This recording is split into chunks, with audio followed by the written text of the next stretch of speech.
Hello there guys, welcome back to Younes Talks Football, welcome back to a brand new video. I hope all of you are doing well today. Video number 2 of 2. It's been a big football day. When you think about it in its context, it's been a big football day. Earlier on, I gave you video number 1 this morning.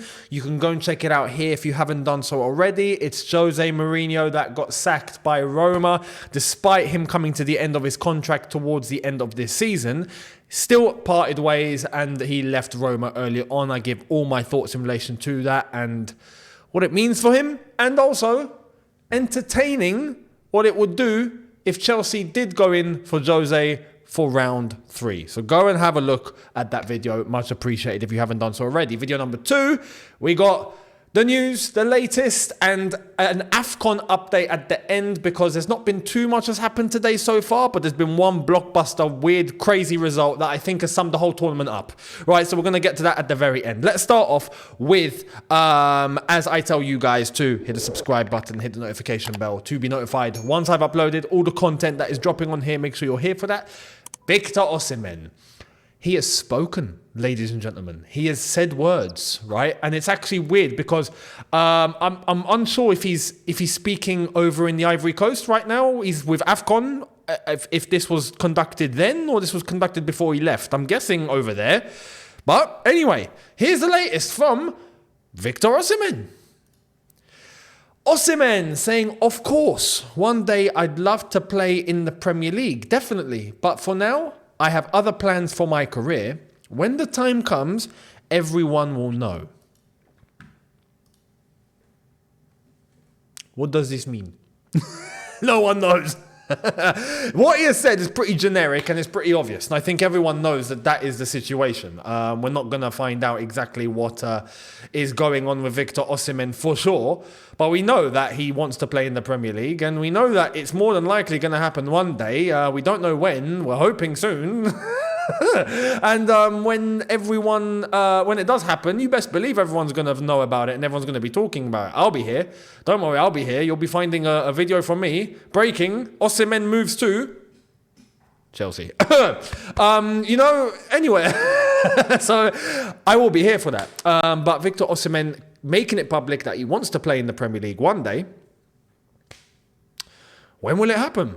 And who? That's the question. I've still got this summer nailed on. But who is it going to be for? Right now, probably either Chelsea or Arsenal. One of us. I don't see anyone else. No one else, surely. Except us two. So, let's see. And obviously, Ivan Toney is in that same equation. So, we will see when the time comes. And we'll see how Victor Osimhen does at AFCON and how he rounds up the season for Napoli. But in the meantime, he has got things to think about, including Nigeria at the moment. So, no developments are going to be happening this transfer window whatsoever. But we're going to come to the transfer window in a little bit. Not now. Wait for it. Let's move on. Let me know your thoughts about Victor Osimhen down below. Let's move on to the agent that is trying to make the Osimhen to Chelsea deal happen.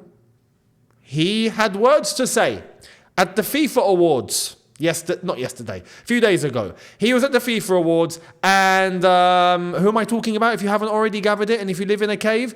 John Obi Mikel. He is the agent to getting Osimhen to Chelsea. Agent Mikel.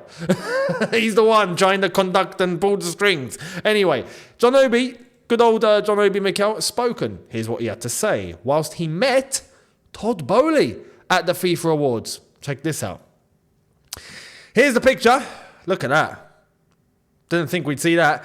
John Obi Mikel at the FIFA Awards saying, if you don't win at Chelsea, Roman gets you out the door and gets someone else. So I think that should be the new owner's way of thinking. You have to win. Here's what he had to say in full. We've given them time now. It's been a year and a half. Now it's time to win. In Chelsea, there's no time. You have to win. That's our motto. If you don't win, Roman Abramovich gets you out of the door and gets someone else. I think that should be the new owner's way of thinking. You have to win. If you don't win, what's the point of being at Chelsea? The excuse of trying to review is done. So now we have to win games, play better, improve, and try to compete. It's actually bizarre how there's some people that have an issue with what he has said there. I'm seeing quite a lot of that are legends are stuck in the past. They are legends for a reason. You know what I mean? They are legends because they executed what needed to be done, and they done it efficiently, and they got Chelsea up to a standard where then they were enabled to become legends. They done it correctly. You know, we go back to the motto of why are we in football? Why are we in sport? What's the point? What's the aim? What's the objective? To win. That's it. There's no other objective here. I don't, right? I'm not involved, even from a supporter point of view. I'm not supporting my team just for the sake of, oh yeah, you know, it'd be nice to see them every week. Oh, you know, the game will be nice. Oh, if we win, we win. It's okay. If we lose, it's okay. But I just want to see them. Of course, I want to see them. But the aim and the objective to compete is, what are you competing for? You are competing to win. I'm not competing to take part and look good. Do you know what I mean? It's ridiculous. That's the concept of sport. People have already, let out of their heads. This is unbelievable. So when you have someone who was within a team and an environment that got that done efficiently and knew what it took to win, and is trying to get today's team to do the same thing, he's stuck in the past apparently. Bonkers. For me, nonsense. I agree with what you had to say. I agree. Now, there's the finer details. Can the team win now with the way that we've set it up? No. But that doesn't mean we just trot along and just accept what's been happening. No. I'm seeing a lot of acceptance. And like I said, I try to differentiate the acceptance of the situation in terms of its realistic aspect and the acceptance of the situation just to accept the situation and just go, it's okay no matter what. No, that's not okay. Yes, we are where we are and we're definitely going to win. We're not going to win the title. That's for sure, right? We're not even in that conversation. No, nowhere near. But we shouldn't strive. We shouldn't turn away from striving to try to put ourselves in that conversation again and realize what we're doing wrong that's preventing us from getting to that situation again. That's the point. Why is there some that just, is what it is, we're mid-table now. But no, I want to fix it. I want to fix this situation. I'm not happy, So that's the difference between the two acceptances, if you understand what I mean. I completely agree with what you're saying here. The owners need to realize that they need to shift things that they've done wrong, get us on the right track, and let's start moving forward. Because it can be done, and we've got all the resources in our power to be able to do that. Why we're not doing that? There's the whole debate as to whether we are putting finances before football, whether we're doing all this business ahead of winning, if we're blah, blah, blah, and then you've heard all the arguments, and we'll get into that at some point again very soon, I'm pretty sure. So, look, that's absolutely key, and I think John Obi Mel is spot on with what he has said there, so let me know your thoughts. He did meet Todd Boehly at the FIFA Awards. They did have some words. So I hope he put a good thing in his ear, telling him, listen, Todd, you know what? You got to fix things, Things are not looking good, mate, So I don't think he says mate. He's not big Ange, but you know what I mean. So that's the latest, and with John Obi Mel and the FIFA Awards and where he met Todd Boehly. Let me know your thoughts down below on those remarks. Now, let's move to a bit of transfer latest happening potentially. Wolves are considering a move for Armando Broja, whose future is likely to hinge on whether Chelsea sign a striker this month. Their initial preference would be a loan with an option to buy in the summer. You know what? I'd be okay with this if we get a striker. It would be bonkers, like we done with the whole left-back situation, to let Broja go, despite his limitations, to let Broja go and not get anyone in, and then we're left with Jackson. Or even that, if Senegal go far in the tournament and the window closes and we've let go of Broja and we've not got a striker in, who are we playing up front? Denzel Washington. And obviously his name's not Denzel Washington, but Washington. You get the gist. So what we've read here, that it's likely to hinge on whether Chelsea sign a striker this month, is completely accurate, and it makes complete sense. It's common sense, absolutely. Are Chelsea going to do that? I'm starting to think we won't. We need to get a short-term option in for the rest of the season, which is where the whole Benzema talk has come from. And then in the summer, obviously, we're going to be targeting Victor Osimhen. So there's that. But in the meantime, yeah, we need a short term. If we're not going to get that short term, then Broja's not going anywhere. That just makes complete sense. And Jackson comes back from AFCON in mid-February at the latest, if Senegal were to play the final, which to be honest I expect them to. But if that were to happen, then obviously he would be coming back the week after February the 11th. So let's see. Let's see what's going to happen this window. Do you think Broja will end up going? And if we do get a short-term striker, who do you think it will be? I don't think we're going to get anyone, if I'm being completely real. Although I would absolutely love Karim Benzema. Thank you very much. Who wouldn't? Let's move to... Chelsea were let off the hook a couple of days ago in relation to the profit and sustainability investigation, if you want to put it at that, or checks, if you want to put it at that, right? The process that was conducted in order to see which clubs have breached and which clubs haven't. Everton and Nottingham Forest have. Everton again.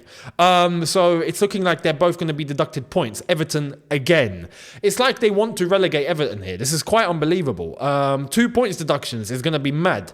And if they survive that, then Sean Dyche... You are a miracle worker, mate. So, look, we'll see what happens. But we don't know the full extent of the punishment. Although, Chelsea, in the fact that they didn't breach anything for this financial check, we're not done yet. Because just like Manchester City apparently have been given a date, which is undisclosed at the moment, but they have been given a date for when their 115 charges are going to be put forth to trial, right? Is similar to how Chelsea are still not off the hook. Check this out. Richard Masters confirms Chelsea are still being investigated for historical financial breaches. No charges yet. He adds Chelsea investigation and Manchester City charges are very different to the Everton and Nottingham Forest ones. On Chelsea, the new owners came forward with information to the FA, UEFA and the Premier League about previous ownership, and we are still investigating that, and we don't announce the outcome of that until we have completed the investigation. So that's what Richard Masters had to say. God knows what's going to happen. This is in relation to, obviously, apparently, something to do with Eden Hazard, something to do with Antonio Conte, couple of other things as well, I've forgotten. But from back then. So, yeah, I don't know what's going to happen. Hopefully something light, if it is to happen, I don't know. But Manchester City, 115 charges, that's the big elephant in the room. So we'll see what happens with them. Although they apparently are very confident nothing will happen. Crazy. We'll see which end of the spectrum, of the extreme spectrum, is correct. Let me know your thoughts down below on what you would expect for Chelsea. As I've said, for me, I expect a punishment. Because we're Chelsea and we're going to get punished, because that's how it is. Campaign is always here, no matter what. It's always against Chelsea. But what is it going to be? Maybe they give us leeway because the ownership were honest about it. I don't know. This ownership, revealed about the past ownership. I don't know. Maybe. Who knows? We'll see. Let me know your thoughts down below. Now, AFCON, to end this video. Unbelievable. Listen, earlier on, we had Burkina Faso against Mauritania, and that's Algeria's group. So I had interest in this, and it was going beautifully. It was 0-0 for the whole game, and I was like, listen, this is nice, yeah? We drew 1-1. This is going to finish 0-0. Happy days, yeah? And then the 95th minute, obviously, what I think is going to happen doesn't, and I probably jinx it mentally, and then penalty to Burkina Faso. Burkina Faso, Bertrand Traore slots it in, and it's 1-0 to Burkina Faso when they take 3 points. Cheers. Now, Algeria have to play Burkina Faso next. So we are now in a situation where if we want to top the group, we have to win the next game. And this pressure already is just... I'm going to mention what I think is going on at this Africa Cup of Nations, because when you're looking at all the big teams, they're all struggling here. Something's off. Senegal won, but they played against 10 men, so that was straightforward. Cameroon, dropping points. Egypt, dropping points. Nigeria, dropping points. Algeria, dropping points. Ghana, lost. Tunisia, check this out. Namibia, ranked 115th in the world, who have never won a single game at AFCON before, just scored this 88th minute winner to beat Tunisia, who are ranked 28th in the world, which is the third highest of any African team. Wild. I think there's a mistake there. They're not. They're the 4th ranked African team. We're the 3rd. Just to let you know. There's Morocco, Senegal, if I'm not mistaken, Algeria, and then Tunisia. But anyway, you get the gist. Tunisia have decent players. They play it all across Europe, and they've bottled it to Namibia. And if you didn't watch this game, you won't be able to understand what I'm telling you, what I'm going to say now. Namibia were unbelievable. But they were unbelievable physically. They did not stop running. Bunch of machines. And this is a common theme that I'm noticing here. I'm seeing it's these African-based, these proper African-based teams. What I mean by African-based is you see all their players in their squads that are playing in Africa, right? On the continent, season in, season out, against these teams that are more established, that have players scattered across Europe that are struggling. And it's one factor here. Physically, there's a problem. And it's due to the climate, it's due to the temperature, and it's due to the humidity, specifically. There's a big theme here. The European-based players on match day 1 of this tournament are all struggling. They're all dead. It's crazy. And proof was in the pudding yesterday when I saw Algeria. First half, unbelievable. Second half, they just died, right? Same applies to the other teams that have European-based players that are not quite there when they're playing against African-based players like Tunisia did today against Namibia. Unbelievable. Namibia, if you go every first ball, every second ball, every challenge, bruh, in the 85th minute, these guys were playing like 5 minutes had been played. They were running around defending, getting themselves into challenges, sprinting, going all sorts. And Tunisia were like, you could see they were dead. They were dead. They couldn't do it. But it's 32, 33, 35 degrees out there, and the humidity is 70, 80, 90%. It's mad. So I'm not surprised. It's going to take a few days at least to be able to get these players to be conditioned a little bit more at least. Maybe you're going to find surprises this tournament. You're going to find, I think only by match day 3, the 3rd group games, I think you're going to start seeing teams that should be performing close to the level that they should be playing at. And it could be a little too late at that point, and the damage might already be done. Like Tunisia, for example, lost to Namibia. They've got to play South Africa and they got to play Mali. Tunisia are in trouble because they have to adapt, condition themselves, and play against harder opposition. Tunisia could be heading out already. Let's see how Morocco are going to do tomorrow, for example. I hope they win. We'll keep focus on the second match there as it begins. Ivory Coast go again, and then we start seeing everyone play again and see if the conditioning has improved a little bit. But there's a common theme here. All the big teams are struggling. All the ones with European-based players are struggling. And it's no surprise now. So let me know your thoughts. Credit to Namibia. They were fantastic. The goal that they scored, beautiful. That assist was sublime. And go and look at the intensity of the player that crossed the ball in for that assist, for the goal. The way that he was running was like I said, like 5 minutes had been played. Like he didn't break a sweat. Unbelievable. Unbelievable. Sharp, boom, boom, cuts back in, looks up, no hesitation, boom, all the way across the box. Power and weight on the ball was on the money. And then literally, striker coming out of nowhere, unmarked. Again, physical, he's sprinting like it's 5 minutes played. Smash, header straight into the goal, 1-0. Beautiful. Absolutely beautiful. So, more surprises at the AFCON. Wonderful tournament. I love this tournament. I love this game. I love this game. Let me know your thoughts down below. Much appreciated. And I will see all of you tomorrow for video number 1, possibly video number 2. Make sure you are here for possibly another double upload. I will see all of you then. Hit the subscribe button and the notification bell to be notified once I have uploaded. Socials on screen and in the description. Much appreciated. And I'll see you tomorrow. Have a good one, people. In a bit. Take care. And peace.